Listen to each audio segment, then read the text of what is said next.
예, 저는 서충원이라고 하고요. 방금 김 목사님 소개하신 대로 저희가 2005년 한 해 같이 있었나요, 목사님? 예. 제가 2002년부터 5년까지 플로리다에 있는 펜사콜라 신학교에서 공부하고 있을 때 나중에 몇 년 뒤에 김영호 목사님 오셔서 약 1년간 주님 안에서 귀한 교제를 나누고 함께 학교도 다니고 그때 이제 알게 되었던 귀한 목사님이십니다. 제가 이곳에 다시 와서 오늘 말씀을 준비하고 할 때 주님 앞에서 기도할 때에 지난 이제 세월도 생각이 나고 또 제가 2012년에 교회를 사임하고 떠난 뒤 하나님께서 거의 갭이 없이 또 김봉준 목사님 보내주시고 또 김 목사님이 또 주님의 부르심으로 또 다른 곳으로 가시고 또 김형원 목사님 오시고 있는 과정이 이렇게 잠깐 생각을 하면서 하나님께서 갈보리 사랑심리교회를 굉장히 사랑하시고 이 땅에 계속 굳건히 밴쿠버 땅에 굳건히 세워지기 원하시나 보다 그런 생각을 하게 되었습니다. 그래서 주님이 사랑하시는 귀한 교회가 하나님의 은혜로 더욱 굳건하게 세워지길 원하면서 오늘 성도님들께 어떤 말씀을 전하는 것이 좋을까 생각을 하다가 주님으로부터 큰 사랑을 받고 있는 우리 갈보리 사랑 침례교회를 위해서 하나님께서 어떤 말씀을 전하실지 여쭈어 보았을 때 오늘 본문 말씀으로 하나님 말씀을 전해야겠다는 생각이 들었습니다. 오늘 본문을 잠깐 보시면 시편 91편 14절 15절인데요. 그가 내게 사랑을 품었으니 그러므로 내가 그를 건지리라. 그가 내 이름을 알았은즉 내가 그를 높이 세우리라.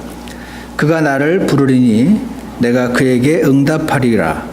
고난당할 때에 내가 그와 함께하여 그를 건지고 존귀하게 하리라. 이 말씀의 주제가 시편 91편 전체가 굉장히 아름다운 말씀인데 하나님을 사랑하는 사람들에 대한 그러한 말씀이라고 생각합니다. 그래서 오늘 우리 말씀을 잠시 살펴보면서 하나님을 사랑하는 사람들, 그들을 하나님께서 어떻게 대해 주시는지 오늘 함께 살펴보는 시간을 갖기를 원합니다. 첫 번째로요, 14절을 보시면은요, 그가 내게 사랑을 품었으니 그러므로 내가 그를 건지리라. 이렇게 말씀을 하고 계십니다. 그래서 이 말씀을 보면 하나님을 사랑하는 사람들, 그들은 주님의 구원의 축복을 경험하게 될 것입니다 하는 것을 우리가 알 수 있습니다. 하나님을 사랑하는 사람들, 그들에게 하나님은 구원의 축복을 경험하게 해 주실 것입니다. 성경에서 구원이란 단어는 저와 여러분 모두 다 지옥에서 구원받는 것을 우리는 늘 사용을 하지만 실질적으로 현재 어려운 상황으로부터 받는 구원도 구원이고 나중에 주 예수님께서 오셨을 때 큰 보상으로 축복해 주시는 것도 미래의 구원에 해당이 됩니다. 근데 오늘 말씀하시는 구원은 건진다, deliver 이런 단어를 주로 쓰는데 여기서 그가 내게 사랑을 품었으니 라고 말씀을 하시는데요. 사랑을 품었다라는 단어가 이게 사랑을 품었다고 영어로는 set his love upon 이라고 네 글자로 되어 있는데 원래는 한 단어더라고요. 그리고 그 원뜻이 saddle, 이렇게 말에 이렇게 안장을 씌우는 거 또는 hang on to, 그래서 이렇게 꽉 붙드는 거 이런 것에 해당됩니다. 또는 아주 열정적으로 사랑하는 것. 여러분과 저도 잘 아시겠지만 여러분과 제가 우리 자녀를 사랑할 때 우리의 마음이 그들에게 묶여 있습니다. 우리 사람이 무언가를 사랑하면 마음이 이렇게 가 있습니다. 떨어져 있지 않고 이렇게 붙어 있어서 하나라는 느낌을 갖게조차 만드는 것이 사랑의 감정이거든요. 다시 말해서 그가 내게 사랑을 품었으니 이것은 어떤 사람이 하나님을 사랑해서 하나님께 이렇게 연결이 되어 있고 그분을 바라보는 것을 말한다고 볼 수 있습니다. 그래서 하나님께 사랑하는 마음이 하나님께 붙어서 내 마음이 그분으로부터 떨어지지 않는 항상 그분 안에 거하는 그런 그림을 갖고 있죠. 그렇게 뜨겁게 그분을 사랑하는 사람. 그래서 마치 말 안장이 말에 붙어 있듯이 하나님께 우리 마음이 그렇게 붙어 있을 때 그가 나를 꼭 붙잡고 있으니 그러므로 내가 그를 건지겠다. 어떤 상황으로부터 건져주시고 내가 그를 또한 사랑하리라. 이렇게 말씀하시는 것입니다. 고린도전서 8장 3절에 보면 어떤 사람이 하나님을 사랑하면 그분께서는 그 사람을 아시느니라. 이렇게 말씀하십니다. 여러분과 제가 하나님을 사랑하면 여러분과 저는 하나님께 알려져 있습니다. 하나님께서는 저와 여러분을 아십니다. 믿으십니까? 네. 2005년도에 펜사콜라에서 그 5살짜리들이 모여서 유치원 졸업식을 했었습니다. 그때 우리 동우가 졸업식을 했었는데 딱 갔더니 이제 하얀색 가운을 입은 이 꼬마 5살짜리들이 그렇게 많은데 우리 동우가 눈에 쫙 들어오는 겁니다. 마치 이렇게 하늘에서 스포트라이트가 쫙 비추듯이 환하게. 죄송합니다. 그때 민철이가 있었는데 민철이는 눈에 많이 안 들어오고 그런 경험 해보셨습니까, 여러분? 멀리 우리 아이들이 있는데 내 아이가 눈에 붙어 있으니까 들어오는 것입니다. 우리 시선, 하나님의 시선이 저와 여러분의 시선이 우리 자녀들을 향해서 그렇게 붙어 있는 것처럼 하나님의 시선은 저와 여러분을 향해서 그렇게 보고 있음을 믿으실 줄 믿습니다. 하나님께서 우리를 보실 때 그렇게 사랑의 눈빛으로 보고 계십니다. 믿으십니까? 네, 여기서는 아멘 하시지만 실제로는 안 믿으실 때도 많이 있을 걸로 봅니다. 저도 알지만 가끔씩 어떤 일이 생기고 빨리 응답이 안 되고 해결이 안 되면 하나님 분명히 계시고 나를 사랑하는 것도 다 알지만 진짜 나를 케어하시나 사람은 그런 궁금증을 던지기가 쉽습니다. 그래서 오늘과 같은 그리스도인들이 함께 모여서 하나님 말씀 듣는 시간이 매주일마다 필요한 것이라고 생각합니다. 창세기에 보면 하갈이 자신의 여주인 사라에게 이렇게 쫓겨났을 때 이제 갈 곳이 막막하여 이제 울고 있는 장면이 있습니다. 그때 하나님께서 주의 천사를 보내셔서 그녀를 위로하시고 할 때 어떤 말을 하냐면 그 하갈이 이렇게 말합니다. 나를 보시는 하나님, 브엘라 헤로이라고 그 지역을 그 우물을 이름을 짓는 장면이 나옵니다. 거기서 하갈, 아브라함도 아니고 사라도 아니고 하갈 같은 어떻게 보면 별로 주인공이 아닌 한 사람을 하나님께서 지켜보고 계시고 그녀에게 다가오셔서 어떤 상황으로부터 문제를 해결해 주시는 것을 볼 때 나를 보시는 하나님이다. God of Seeing이라고 되어 있습니다. 하나님께서 그렇게 하갈 같은 여인과 그녀의 상황을 안타까이 여기시고 바라보셨다면 분명히 저와 여러분도 그렇게 보시고 해결해 주고자 원하시며 사랑의 눈길로 보고 계심을 우리가 믿음으로 고백할 수 있을 줄 믿습니다. 누가복음 4장에 주의 영께서 내게 임하셨으니 그분께서 나를 보내신 것은 마음이 상한 자들을 고치며 이런 말씀이 있습니다. 포로된 자들에게 구출을, 눈먼 자들에게 다시 보게 함을 선포하고 상처 입은 자들을 자유롭게 하며 라는 말씀이 누가복음 4장 18절에 있습니다.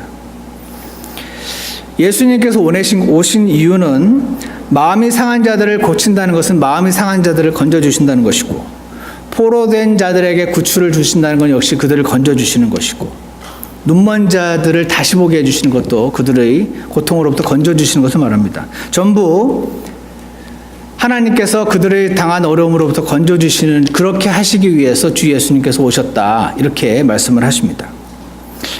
하나님이 예수님을 보내주신 이유는 마음이 상한 자들을 고치시려 하심이었다라고 말씀을 하십니다.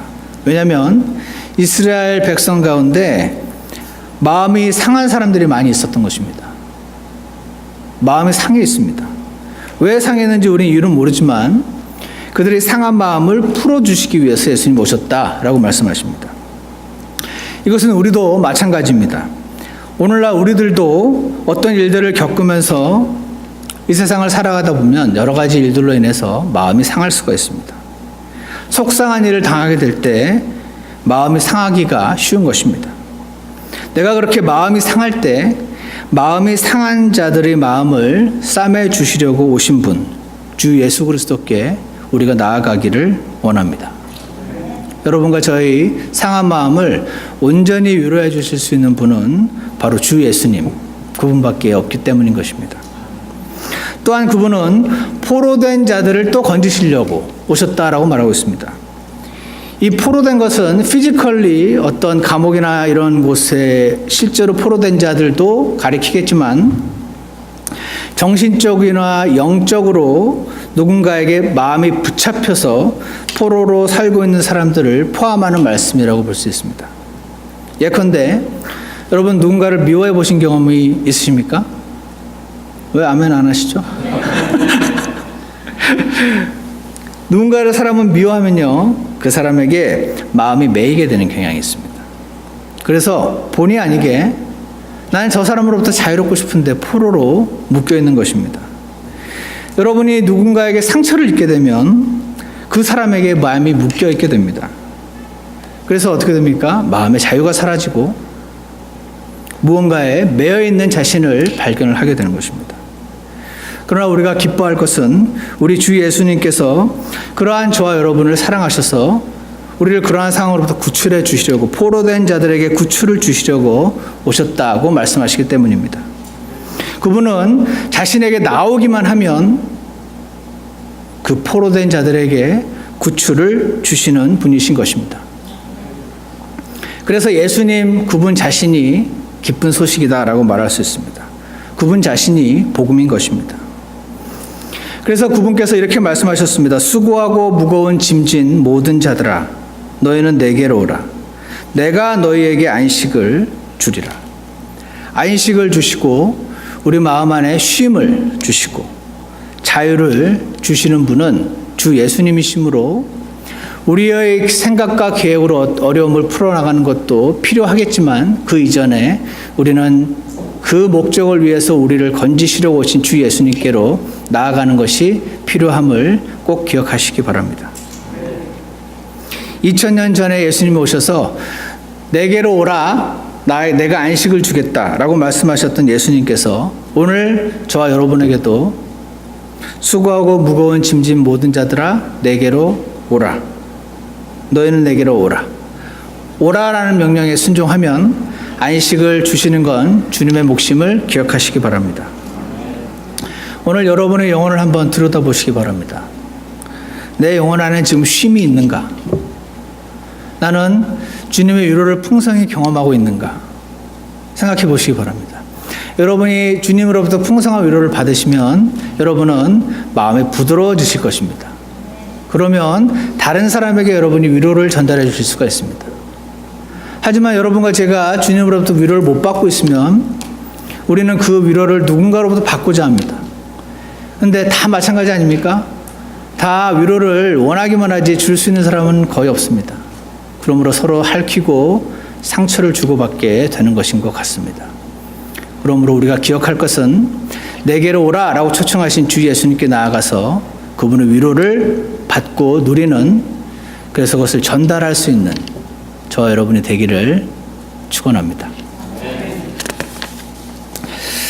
제가 굉장히 특이한 경험이 있는데 2001년도인가 제가 한국에 있었을 때인데요.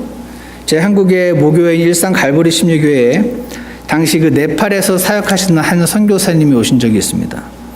굉장히 삐쩍 마르시고 큰 키의 선교사님이셨는데 안경을 쓰시고 눈이 굉장히 반짝거린다, 저분은 그렇게 생각을 했었는데 그분이 말씀을 전하시기 전에 기도를 하시는데 이렇게 기도를 하셨습니다. 주님 사랑합니다. 이렇게 기도를 하시더라고요. 아버지 당신을 사랑합니다. 이렇게 기도를 하십니다. 시작을. 저는 굉장히 충격을 받았습니다. 왜냐하면 저 사람 어떻게 저렇게 기도를 하지? 진짜 옆에 있는 사랑하는 어떤 분에게 기도하듯이 말하듯이 주님 사랑합니다. 이렇게 기도를 하네. 뭔가 이상한 충격에 휩싸여 있을 때 주님이 이렇게 저에게 물으시는 것 같았습니다. 너는 안 사랑하니? 그러시는 것 같더라고요. 그래서 저도 주님 사랑하죠. 물론 사랑하죠. 그렇지만 주님, 남자가 저렇게 기도하는 건 좀 그렇잖아요. 주님, 그렇게 이제 대답을 하고 집에 돌아왔는데 그 선교사님의 기도가 생각이 나요. 주님 사랑합니다. 나는 왜 이런 기도를 안 해봤을까? 그런 생각을 했습니다. 나는 주님 정말 감사합니다. 주님 은혜 감사합니다. 이러한 기도는 잘하는데, 사랑해 주님 이렇게도 기도를 하는데, 주님 사랑합니다라는 나의 사랑의 고백을 주님께 드린 적이 한 번도 없었음을 생각을 하게 되었습니다. 그러면서 이런 생각이 들었습니다. 저분은 얼마나 주님께 많은 사랑을 경험을 했으면 저렇게 기도하는 게, 남자가 그런 생각이 들더라고요. 저렇게 기도하는 게 얼마나 자연스러우면 저렇게 공중기도를 할 때도 저렇게 기도를 하실까, 그런 생각을 제가 하면서 여러분은 어떠신가 한번 생각해 보십시오. 여러분 그렇게 기도하신 적이 있으실 수도 있고 없을 수도 있는데, 잘 아시는 것처럼 사랑은요, 표현을 해야 합니다. 특히 말로만 표현하면 뭐하냐 이렇게 말씀하실 수도 있지만, 말부터 표현을 하셔야 됩니다. 그래서 하나님께 여러분이 정말 받은 은혜와 사랑을 기억하신다면 오늘 반드시 주님 앞에 나아가셔서 주님 사랑합니다 라는 그런 사랑의 고백을 드리는 기도를 꼭 하시기를 원합니다. 나는 왜 하나님을 섬기는 이런 크리스찬이 되어서 크리스찬으로서 사나, 이런 생각을 예전에 많이 해본 적이 있습니다. 왜냐하면 주일날 저는 늦게 구원을 받아서 주일이면 어디 놀러 가는 게 편하지, 이렇게 교회에 와서 예배를 드리는 것이 익숙지 않았었기 때문에, 나는 왜 주일날 안 놀러 가고 집에서 안 자고 피곤한데 예배를 드리러 가야 하는 것인가 라는 생각을 해봤을 때 여러 이유가 있었는데, 점점점 이렇게 근본적인 질문으로 갔을 때 맨 마지막 벽이 항상 부딪히는 벽이 있습니다. 그것이 뭐냐면, 우리가 하나님을 사랑하지 아니하였으나 그분께서 우리를 사랑하시고 자신의 아들을 보내사 우리의 죄들로 인한 화해 헌물로 삼으셨나니 여기에 사랑이 있느니라. 요한일서 4장 10절 말씀입니다. 저와 여러분이 하나님을 모르니까 당연히 사랑하지 않았을 그때에 하나님께서 먼저 우리를 사랑하시고 우리에게 자신의 독생자 예수 그리스도를 내어주시기까지 사랑하신 것입니다. 그래서 그 사랑이 너무 고맙고 감사해서 반응해서 주님을 사랑하게 되었습니다. 맞습니까? 네, 저는 그 일이 없었으면 하나님 별로 안 사랑했을 것 같습니다. 예수님은 그냥 2000년 전에 종교 지도자로 순교한 훌륭한 분이라고 생각했지, 나를 위해서 대신 죽으신 분인 줄 모르고 평생을 살아왔었기 때문에 그렇습니다. 그래서 자신의 아들을 아끼지 아니하시고 우리 모두를 위해 그분을 내주신 분께서 어찌 그 아들과 함께 또한 모든 것을 우리에게 값없이 주지 아니하시겠느냐. 로마서 8장 28절입니다. 아들까지 주셨는데 뭐가 아까워서 안 주시겠느냐, 그 말인 것입니다. 여러분과 제가 원하는 기도의 제목들이 있다면 오늘 이 말씀을 붙잡고 기꺼이 주기를 아까워하지 않으시는 그분께 나아가는 저와 여러분이 되기를 원합니다. 그리고 주님께 사랑합니다라는 고백을 꼭 드리시기 바랍니다. 그럴 때 그가 내게 사랑을 품었으니 그러므로 내가 그를 건지리라 라는 하나님 말씀이 저와 여러분에게 이루어질 줄 믿습니다. 두 번째로, 하나님을 사랑하는 사람은 오늘 본문의 중간에 있습니다. 그가 내 이름을 알았은즉 내가 그를 높이 세우리라 라는 말씀입니다. 그가 내 이름을 알았은즉 내가 그를 높이 세우리라. 하나님을 사랑하는 사람들은 그분을 알게 되고 그분께 알려지게 됩니다. 이 사실 안다는 단어에는 다양한 정도의 차이가 있습니다. 저는 문재인 대통령을 압니다. 하지만 그분은 저를 모르십니다. 그렇지만 나는 문재인 대통령이라는 사람을 안다 라고 말할 수밖에 없습니다. 아는 건 아니니까. 하지만 저는 동시에 제 어머니나 제 아내, 제 동생, 저희 가족들을 압니다.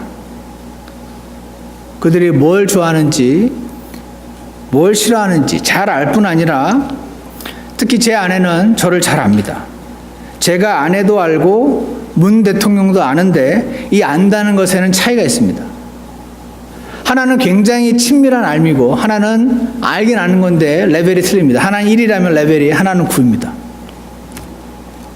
이렇게 아는 것엔 차이가 있기 때문에 요한복음 17장 3절에서 영생은 이것이니 그들이 아버지와 예수 그리스도를 아는 것이니다 라고 말씀하십니다. 여러분과 제가 구원을 받았으면 아버지와 예수 그리스도를 압니다. 그렇지만 제가 문 대통령 알듯이 그 정도로 알 수도 있습니다. 구원은 받았지만 마치 천국 가는 티켓을 따놓은 사람처럼 저기 처박아 놓고 구석에 그러고 살아갈 수가 있기 때문입니다. 그러나 우리가 구원을 받으면서 알게 된 그분을 바라보고 그분께 나아가고 말씀을 읽고 묵상하고 공부하고 순종하고 이러한 과정을 통해서 우리는 그분을 조금씩 더 알아갑니다. 이것이 영생을 받은 사람의 해야 할 일인 것입니다. 한번 알았다고 끝이 아니라 더 깊이 더 친밀히 알아가는 것이 주님께서 우리에게 원하는 것입니다. 이렇게 알게 되면 어떻게 되냐면 그분을 점점 더 사랑하게 됩니다. 왜 그렇습니까? 그분은 너무나 매력적인 분이셔서 그분을 모르면 몰랐지 한번 알면 알수록 더욱더 깊이 사랑하지 않을 수 없는 그런 분이시기 때문에 그렇습니다. 그런데 문제가 하나 생겼습니다. 문제가 뭐냐면 저와 여러분이 이 영감으로 기록하신 섭리로 보존하신 이 하나님 말씀을 읽고 묵상하고 순종하고자 할 때 하나님께서는 우리에게 점점 빛을 비춰주십니다. 이게 문제입니다. 하나님 빛만 없었다면 내가 꽤 괜찮은 사람인 것 같은데 오히려 남들은 아까 안 갖고 있는 성경도 있고 남들은 안 갖고 있는 교리도 있고 굉장히 잘난 사람으로 뽀길 수가 있는데 하나님이 자꾸 빛을 비춰주시니까 문제가 생깁니다. 뭡니까? 내가 굉장히 추하고 더러운 사람이라는 게 자꾸 점점 더 크게 드러나는 것입니다. 그럼 어떻습니까? 굉장히 슬퍼지고 의기소침해집니다. 속상한 것입니다. 안 보고 싶어집니다. 자신의 그 더러운 저 깊은 생각들을. 그러면서 어떤 생각이 드냐면 하나님은 왜 이런 나를 사랑하시는가 라는 생각이 들게 됩니다. 나 같아도 나 같은 사람을 안 사랑할 것 같은데 왜 그분은 무슨 이유로 나를 사랑하시는 것인가 라는 생각에 미치게 되는 것입니다. 그래서 그분의 사랑이 더 놀랍고 더 큰 것입니다. 내가 어떤 사람인지 알고도 그분은 나를 여전히 사랑하시는 것은 주 예수 그리스도 때문이라고 계속 말씀해 주시기 때문에 그런 것입니다.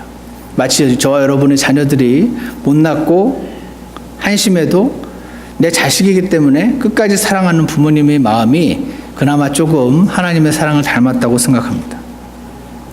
예전에는 성경이 칼이잖아요. 양날 달린 칼 아닙니까? 이 양날 달린 칼, 우리 칼이 제일 좋다고 막 자랑만 했습니다. 신문에 광고도 했습니다. 이 칼 제일 좋다고. 그런데 이 칼이 자꾸 나를 수술을 하는 것입니다. 그래서 육신이 점점 연약해지고 주님 안에서 강한 사람들이 되어가는 것이 우리 그리스도인들이라고 굳게 믿습니다.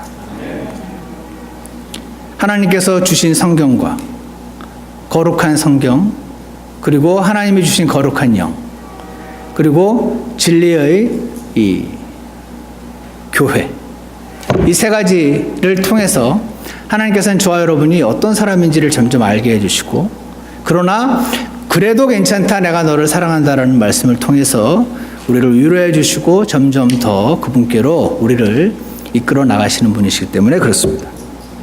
그래서 그가 내 이름을 알았은즉 우리가 그분의 이름을 압니다. 그래서 그분도 우리의 이름을 아시고 우리를 빛비춰 주시고 사랑해 주시고 자신에게로 이끌어 주시는 것입니다. 그래서 그가 내 이름을 알았은즉 내가 그를 높이 세우리라 라고 말씀해 주십니다.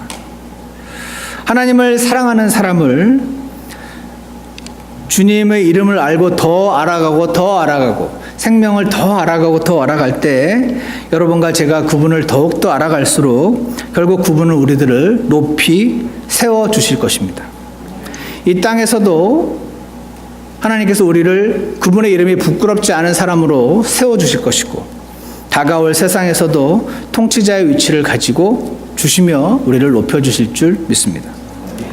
우리는 하나님을 사랑하는 사람이 첫 번째로 그분께 사랑을 품었고 그분도 우리를 사랑하시며 두 번째로 그분의 이름을 아는 사람이고 하나님께서 우리의 이름을 아신다면 세 번째로 15절에 보면 그가 나를 부르리니 내가 그에게 응답하리라. 고난당할 때에 내가 그와 함께하여 그를 건지고 존귀하게 하리라. 이렇게 말씀하고 계십니다. 세 번째로 하나님을 사랑하는 사람들, 그들은 주님을 부르고 응답을 받게 될 것입니다. 주님을 부르고 응답을 받게 될 것입니다. 여러분, 하나님께서 선악과를 동산 한가운데 두셨을 때 아담과 이브가 선악과를 먹었잖아요. 그 선악을 알게 됐습니다. 근데 안 먹었으면 어떻게 됐을까요? 안 먹었으면 성경에 나와 있지는 않지만 그냥 제 생각입니다. 선악과를 먹어서 선악을 알게 됐으니까 선악과를 안 먹었으면 아마 선악을 알지 못했을 거라고 추측해 봅니다. 선악을 모르면 뭐가 선인지 뭐가 악인지를 몰랐을 겁니다. 근데 선악과를 먹어서 그들은 자신이 뭐가 선인지 뭐가 악인지 나름 알게 된 것입니다. 완전히 알게 된 게 아니고 죄가 들어왔기 때문에. 그래서 선과 악을 알게 된 죄인의 특징은 뭐냐면 잘 안 묻는 겁니다. 여러분, 남자들이 특히 길 가다가 길 모를 때 잘 안 물으시는 거 아십니까? 옆에서 자매들은 계속 물으라 그러는데 이상한 자존심이 있어서 묻는 건 뭔가 나를 약하게 만들고 뭔가 도움을 청하는 것은 뭔가 약한 것 같아서 끝까지 안 묻고 길을 찾고자 하는 성향이, 안 그런 분도 계시겠지만 있습니다. 사실은 우리 안에 교만한 마음이 있어서 뭐가 악이고 뭐가 악인지, 어디로 가야 하는지, 무엇을 택해야 되는지 이걸 우리가 안다고 생각하면은 주님께 잘 안 나오게 됩니다. 잘 모른다고 생각하지만 사실은 깊이 생각하고 주변 사람들이 조언을 얻으면 알 수 있다고 생각하기 때문에 실제 도움을 주시는 하나님께로 잘 안 나오는 경향이 있는 것입니다. 다 아는데 왜 묻겠습니까? 몰라야 묻습니다. 그래서 하나님께서는 스스로 지혜가 없다고 여기며 내가 아는 이 선과 악의 지식이 차라리 없었으면 더 주님께 나아가서 물을 줄 아는 사람이 되었을 텐데 라는 생각을 가지고 주님께 나와서 묻고 그분의 지혜를, 그분의 뜻을, 그분의 길을 구하는 것을 기뻐하십니다. 하나님께서는 선악과를 먹은 우리들이지만 우리가 선과 악을 마치 모르는 것으로, 모르는 사람처럼 주님께 나와 묻기를 원하십니다. 주님을 찾기를 원하시는 것입니다. 선과 악을 안다고 생각하는 나의 육신이 주님과 함께 죽은 것으로 여기고 주님께 나와서 일일이 묻는 사람을 하나님께서 건지시겠다 약속해 주는 것입니다. 그가 나를 부르리니, 몰라야 부르죠. 아는데 왜 부릅니까, 주님을? 그가 나를 부르리니 내가 그에게 응답하리라. 고난당할 때에 내가 그와 함께하여 그를 건지고 그를 존귀하게 하리라. 우리도 마찬가지로 인생을 살아가면서 여러 가지 어려움을 당하기도 합니다. 인생의 갈 길을 도대체 어느 쪽으로 가야 될지 모르는 경우가 정말 허다합니다. 가슴이 막 답답할 때도 있습니다. 이렇게 해야 할지 저렇게 해야 할지, 이 길로 갈지 저 길로 갈지 잘 모르겠습니다. 그런데 그가 나를 부르리니 내가 그에게 응답하리라. 사실 이 말씀을 믿음으로 주 예수님께 나아가서 그분을 부를 때가 바로 지금이요, 바로 오늘이다 하는 사실을 기억하시기 바랍니다. 그래서 이 말씀을 믿음으로 주님께 나아가서 주님의 이름을 부르시기 바랍니다. 예전에 주님의 이름을 부르라고 그랬더니 어떤 형제님이 주여! 하고 불렀습니다. 그 누구든지 주의 이름을 부르는 자는 구원을 얻으리라를 문자 그대로 적용을 해서 주여라고 세게 큰 목소리로 쭉 하고 불렀습니다. 그렇게 해도 주님이 은혜로 길을 열어주실 수 없다 이렇게 제가 말할 수는 없겠지만, 주님의 이름을 부른다는 것은 주님께 나아가서 그분께 의지하는 것을 말합니다. 내가 그에게 응답하리라. 우리가 이 말씀을 믿습니다. 지난달을 돌아보면 여러분이 어떤 어려움과 힘든 일이 있었을 때 미약한 믿음이지만 주님께 나아가서 부르짖었을 때가 있었고, 그때 주님께서 건져주셨던 것을 기억하실 것입니다. 원래 뒤에 있는 일들은 잘 보입니다. 그렇지 않습니까? 그때 저 땅을 샀어야 돼요. 그때 저 주식을 사지 말았어야 됩니다. 지나고 나면 다 보입니다. 미국 사람들이 hindsight is 2020 그러시더라고요. 지난 일을 돌아보면 다 보이지만 문제는 우리가 한 치 앞을 알 수 없는 상황에서 지난날 하나님께서 나를 건져주시고 은혜를 대해주셨던 그때 기억을 기억하시고 오늘 주님 앞에 나아가서 그가 나를 부르리니 내가 그에게 응답하리라. 고난당할 때 내가 그와 함께하며 그를 건지고 존귀하게 하리라. 이 말씀을 믿음으로 고백하시는 저 여러분이 되기를 원합니다. 오늘 우리는 하나님을 사랑하는 사람, 어떤 사람인지 살펴봤습니다. 첫 번째로는 하나님을 사랑하는 사람들은 주님의 구원의 축복을 얻게 되고, 두 번째로 그분을 알게 되고 나도 그분께 알려지게 되고, 세 번째로 하나님을 부르고 응답을 받게 되는 축복을 누렸습니다.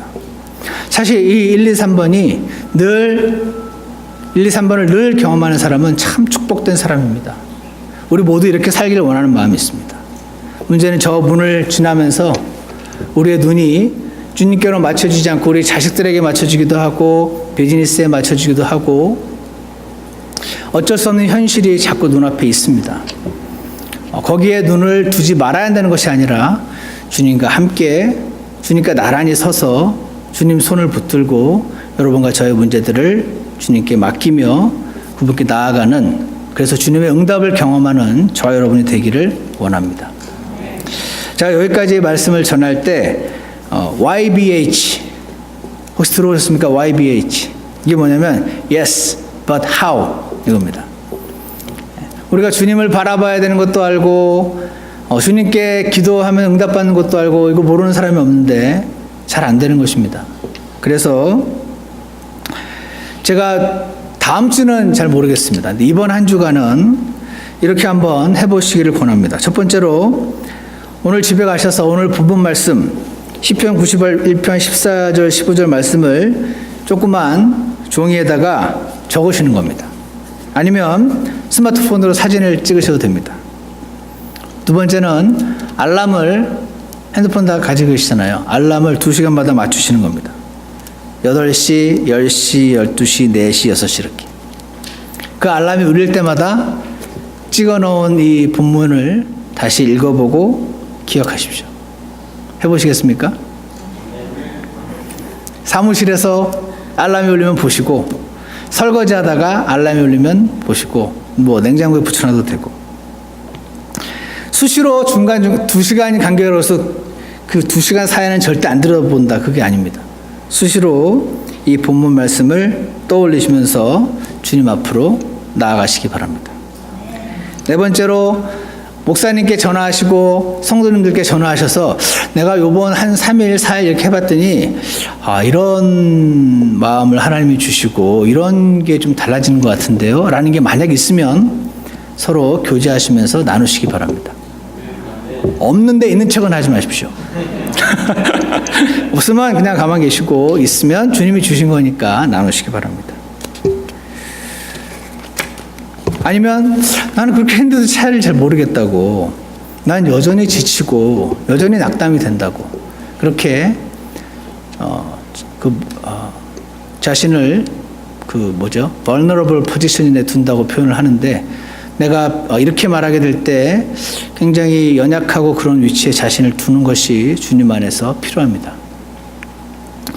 그러면 어떻게 하시면 되냐면, 나 이렇게 해봤더니 주님이 어떤 생각을 힘을 주시고 하더라. 그러면 그 힘을 얻은 지체들이 더 적극적으로 아직 어려우신 분들을 위해서 더 기도해 주시면 됩니다.